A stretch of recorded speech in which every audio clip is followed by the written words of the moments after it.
Everybody, welcome to the Jimmy Dore Show. I'm here with the miserable liberal and Ron Placone. Hello. Hello. So the United States, we're the good guys, except we torture people and we set the world on fire for corporate profits. Not a big deal. We have some bad weekends. Yeah. So we did a thing called extraordinary rendition. Guess what? Barack Obama didn't prosecute any of those people who did torture. There was a torture report. We tortured the hell out of people, innocent people. Most of them were innocent that we tortured. I laugh because it's horrible. You shouldn't laugh at that. Well, here's Barack Obama talking about torture. It's clear from the IG report that some very poor judgment was shown in terms of how that was handled. Keep in mind, though, that John Brennan was the person who called for the IG report. And he's already stood up a task force to make sure that lessons are learned and mistakes are resolved. With respect... So he set up a task force to make sure lessons are learned. Well, you can't learn any lessons, Barack, if you seal the report, which is what he did. He sealed the report. Nobody can read it. So now nobody can gain information of how these things happened, how they got ordered, how they got carried out, what the chain of command was, how we can, and more importantly, how we can prevent these things from happening in the future. That's all the things we would learn from a torture report. But neoliberal warmonger Barack Obama is in bed with torturers. It's not up to him whether he prosecutes them or not. It's legally bound to prosecute them, and he still didn't. Just like a right-winger. Barack Obama didn't prosecute torturers. Here's why he said. Here's why he said. The larger point of the RDI report itself,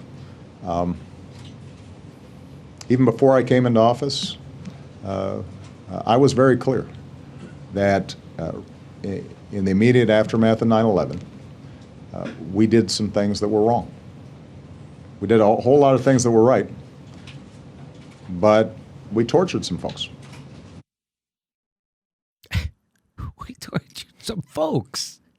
We tortured some folks. He makes it sound nice. We did enhanced interrogation. You know, we put on some mood music and a little track lighting, and then we got the folks in, and could bring in the folks. And they filled out a survey after. They weren't happy. They weren't happy. They were. Go up, bring the folks in. Hi, folks. Good to see you. Lay down. We're going to torture you. We're doing a lot of things that are right. So one of the big reasons why he should have made that torture report public was for what I just told you. So we can figure out how this happened and prevent it from happening again. And that's also why you prosecute people. There's many reasons why you prosecute a crime. One of them is so it deters this crime from being committed in the future. When you don't prosecute a crime, you guarantee that crime is going to continue to be committed. Guess who is our new CIA chief? Our new CIA chief is Gina Haspel. She was a senior official overseeing top-secret CIA program that subjected dozens of suspected terrorists to savage interrogations, which included depriving them of sleep, squeezing them into coffins, forcing water down their throats. I would also put anal raping, stress positions, waterboarding. So from 2003 to 2005, she was the senior official overseeing that. Now she's the head of the CIA. Instead of being in jail where she should be, now she's the head of the CIA. She's the head of our intelligence community. A torturer. So that's when Barack Obama does the bidding of the deep state, which is what he did, and the establishment. He covered up war crimes, which he's legally not allowed to do. He's legally bound to prosecute torture wherever and whenever. It's not up to him, although I guess it is. In 2002, Haspel was among the CIA officers present at the interrogation of Abu Zubaydah, an al-Qaeda suspect who was tortured so brutally that at one point he appeared to be dead. Can you imagine that? Bring the folk in. Hey, folks. Hey, we're going to mess with you physically until we all think you're dead. We're going to do it really slow and really painful. And then we'll let it play out. Then we're going to let it play out. And then we're going to wag our finger at Putin and tell him what a bad guy he is because he kills people. Haspel a career CIA employee, took part in another of the agency's darkest moments, the destruction in 2005 of videotapes of the interrogation of Zubaydah and a second suspect, Abdel Rahim al-Nashiri, at whose torture she was present.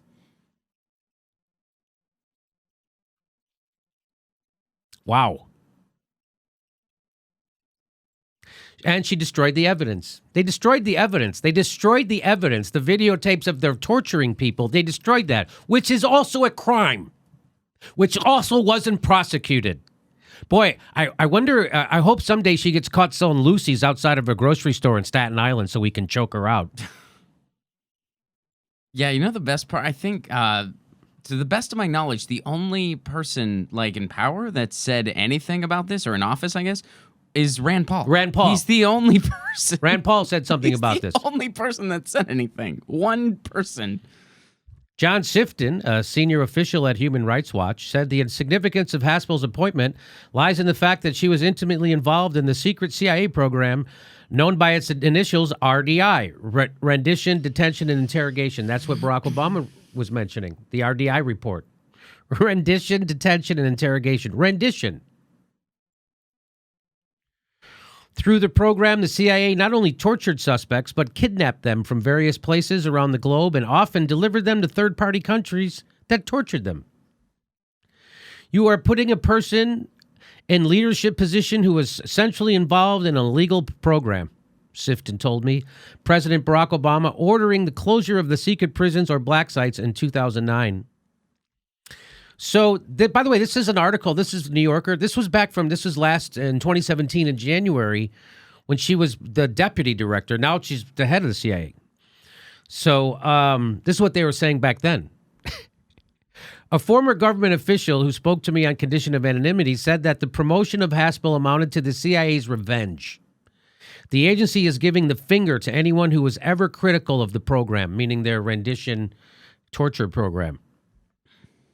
In 2002, according to people I spoke to, Haspel was present at a CIA black site in Thailand when Zubaydah and al-Nashiri were being tortured. It's not clear whether she took part in the interrogations themselves.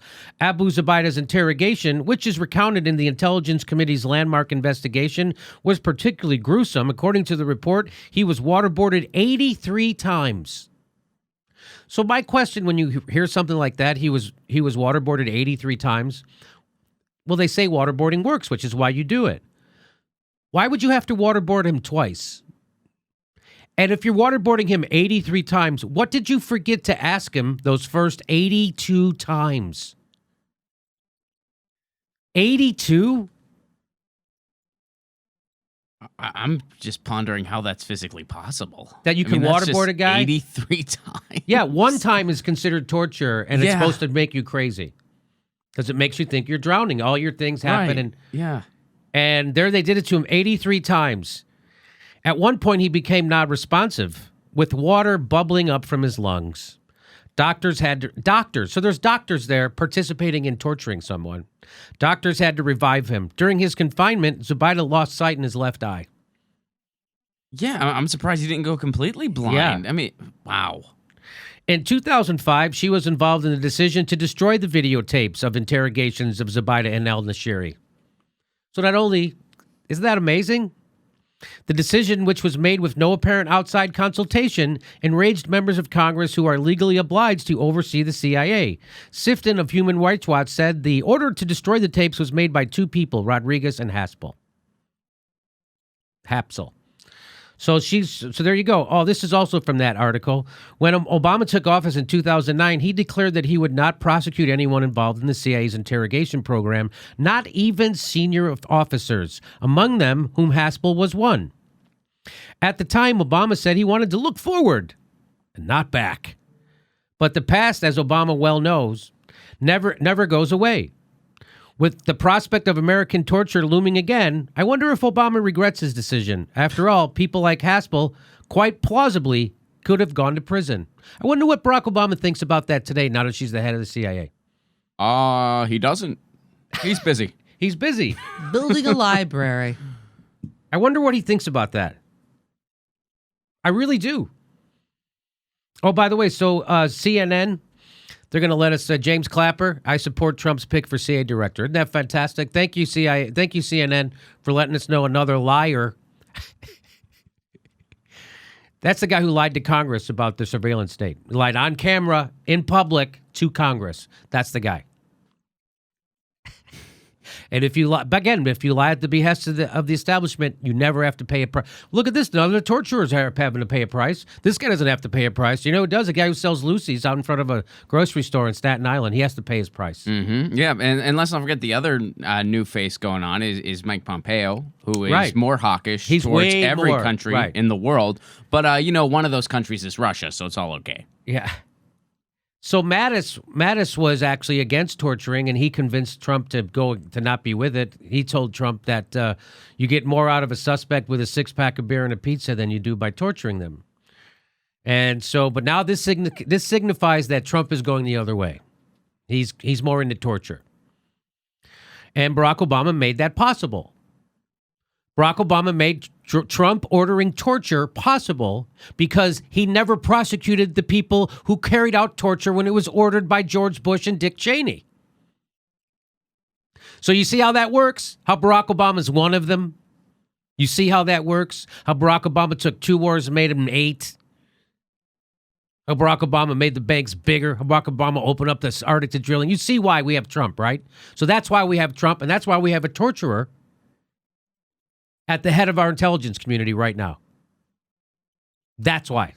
And now do you understand why when shows like this say that attacking a knee-jerk reactionary like Trump from the right is a bad idea? Do you know why we're saying that now? Is this one of the many for instances of why we say those things? Hey, believe me, you keep attacking Trump from the right, he's gonna go ahead and do something crazy.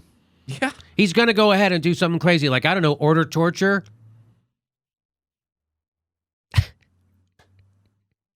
I love, Anyway, so, all right, we have to. Can I just yes, add Steph, something please here? add, please. Okay, so I'm looking at corporate news, ABC, and they said Christopher Anders, the deputy director of the American Civil Liberties Unions, Washington's legislative office, demanded that the CIA declassify and release every aspect of Haspel's torture record before considering the nomination. Who has?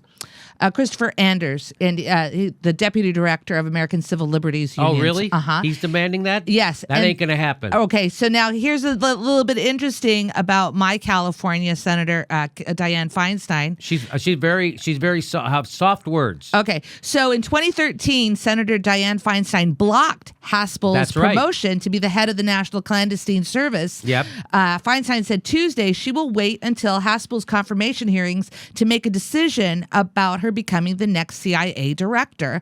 And it continues. Feinstein, the top Democrat on the Senate Intelligence Committee, told reporters that since 2013, the two have spent time together. Oh, she's hanging out with the torturers. We've had dinner together. Yeah. We've talked. Everything that I know is that she has been a good deputy director of the CIA. That's Dianne Feinstein for you, everybody in California. Dianne Feinstein is cool with torture and goes as far to call Haspel a good deputy. So if you're advocating torture, then you're good. Then you're good for Dianne Feinstein. Well, maybe Dianne saw into her soul.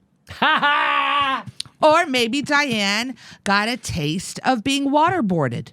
You think? No. Anyway, it's remarkable. So there you go. That's why you have to prosecute torturers, Barack Obama. That would be why. Because if you don't prosecute torturers, then the next person to head our intelligence community is going to be a torturer. Can I just add? And then that sends the message to everybody else in the intelligence community that torture's cool. It'll never be prosecuted because it won't. And then that sends the message to the rest of the world. Everybody seems to be worried about our image that Trump projects to the rest of the world, and they're so embarrassed that other countries look down on us. But they don't care if they look down on us for torturing people. They only just care if they look down on us because Trump is a jerk. Isn't that funny? I'm sorry. Do you want to say Jimmy, something? the wise words of Dianne Feinstein. She says, hopefully, the entire organization learned something from the entire enhanced interrogation program. And she adds, right now, I'm waiting for the hearings. She says well, there were no hearings. But as far as the confirmation for her. For those. If the hearings for the confirmation. Yeah. So, let's read that again to me. So she says, Dianne Feinstein quotes, hopefully the entire organization learned something from the entire enhanced interrogation program. So she even saying that, she calls it enhanced interrogation. She doesn't call it torture program. Mm-hmm. So you're trying to be stern with torturers? Call it torture. Don't call it enhanced interrogation, because that makes it sound nice. So there you go. That's there's your neoliberal warmonger in chief. He talks really nice. He's nice to meet. He's very cordial, and he's gentlemanlike, and he's a warmonger who had a kill list that he signed off on every day. One of them included a kid. And that's why you're supposed to do your job and prosecute torturers. But that's not what he did. Okay, well, can I say on a positive note, Jimmy, that it's nice to see that a woman is making such progress in a torture program? Yes. Way to go. So I've seen this be reported by other places like, oh my God, can you believe Trump is nominating a torturer? Dianne Feinstein loves her, and Barack Obama made it possible. So that's why we're here. We're here to remind you of how we got Trump and all this horribleness. How do we get Trump and this horribleness? Obama made this possible. How do we get a torturer at the head of the CIA? Obama made this possible. And I know I can't wait to read the comments from the David Brock trolls that come over, the Hillary voters that come over our videos and say, oh, really, this is Obama's fault? Yes, it is. And you're not being honest. You can't, as in the words of Jack Nicholson, you can't handle the truth. They might not be being honest, Jimmy, but they are correcting the record. March 26th, that's a Monday. We'll be in Austin, Texas, doing a second show. We added a second show Monday, March 26th in Austin, Texas. And then Friday, March 30th, that's a Friday, we're doing a live show back here in Burbank, California. Please check it out with jimmydorecomedy.com. There's a link for tickets right underneath this video. And if you make sure you're still subscribed, it really helps. It helps a lot. If you think you're subscribed, you probably aren't. Check, make sure, just check. And then click that bell to make sure you get a notice every time we drop a video, or become a patron. If you become a patron, we'll give you bonus material every week, hours of it. So thank you for your support. And we're also on Steam It. We are steaming it right now.